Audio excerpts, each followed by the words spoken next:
হ্যাঁ, তাণ্ডব নিয়ে তো অলরেডি তাণ্ডবের ফোরকাস্ট দেখেছি। অনেক, অনেক ভালো লেগেছে। ইভেন আমি সাকিব ভাইয়ের মানে শাকিব খানের ওই যে ফোরকাস্টের ভিডিওতে আমি কমেন্টও করেছি।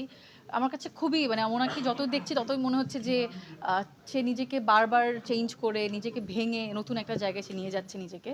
তো তাণ্ডব আশা করছি এটা তো আসলে নতুন করে বলার কিছু নেই। তাণ্ডব যে তাণ্ডব করে ফেলবে। সাথে আমি চাই উৎসবও আসলে সবার ঘরে, ঘরে যাক, সবাই উৎসবটা দেখুক, সবার মুখে, মুখে যেন উৎসব থাকে।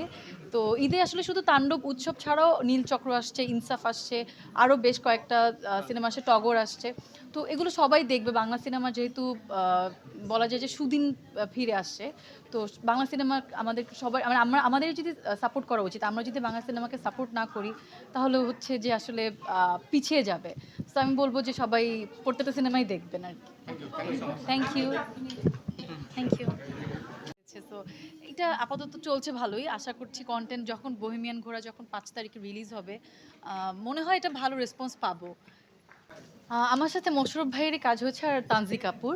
তো মোশাররফ ভাইয়ের সাথে আমার এটা আমার ১ম কাজের অভিজ্ঞতা। তার আগে আমি অনেকবার নাটক করার জন্য কল পেয়েছিলাম। কিন্তু আমার সবসময় কেন যেন মনে হতো যে আমি মোশাররফ ভাইয়ের সাথে কাজ করলে একটু ওয়েব বলুক বা একটু ফিল্ম বলেন, একটু ভালো কোনো প্রজেক্টেই শুরু করতে চাচ্ছিলাম।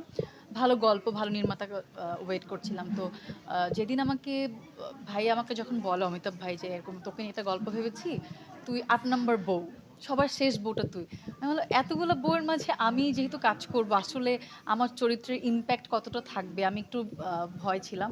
কিন্তু আসলে অমিতাভ ভাইয়ের উপর আমার ভরসা আছে যে উনি অনেক ভালো একজন ডিরেক্টর আর সাথে মোশাররফ ভাই।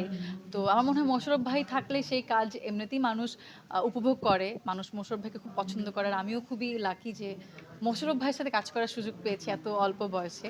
তার ৮ নাম্বার বউ হিসেবে। তো তো ভালো এক্সপেরিয়েন্স আসলে ভালো। আর খুবই মজা হয়েছে। এটা দেখলে মানুষ বুঝবে। আমার ডায়ালগস আর মোশাররফ ভাইয়ের ডায়ালগগুলো খুবই ইন্টারেস্টিং আসলে। আর এটা তো গেল বহিমিয়ান ঘোড়া উৎসব আসছে আসলে বড় উৎসবে। আর সেখানে যারা কোয়ার্টিস্ট হিসেবে আছে তারাও আসলে এই প্রজন্মে যারা কাজ করছে তাদের অনেকটা স্বপ্নের ক্যারেক্টার এক একজন। আর সেই জায়গা থেকে আপনার দৃষ্টিভঙ্গি কেমন ছিল, কাজের এক্সপিরিয়েন্স কেমন ছিল, যদি একটু ছোট করে জানতে চাই উৎসব নিয়ে। আচ্ছা, উৎসব এই ঈদেই সিনেমা হলে আসছে আমার ২য় সিনেমা। সেখানে আরও অভিনয়ে আছেন জাহিদ হাসান, চঞ্চল চৌধুরী, অপি করিম, জয়া আহসান, আফসানা মিমি। তারা মানে তাদেরকে নতুন করে কিছু বলার নেই। তারা একেকজন লিজেন্ড মানুষ। তো তাদের মাঝখানে আমি উৎসবে একটা চরিত্র করার সুযোগ পেয়েছি।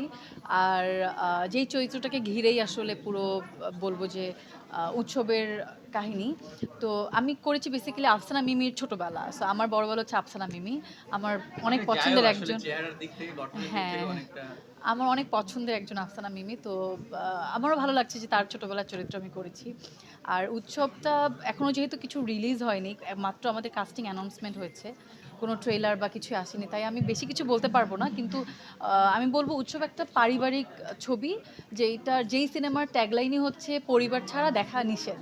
তো আমি সবাইকে বলব অবশ্যই আপনাদের পরিবার নিয়ে এই সিনেমাটা দেখবেন। একা গিয়ে দেখা যাবে না। থ্যাংক ইউ আপু, থ্যাংক এটাই। ইউ।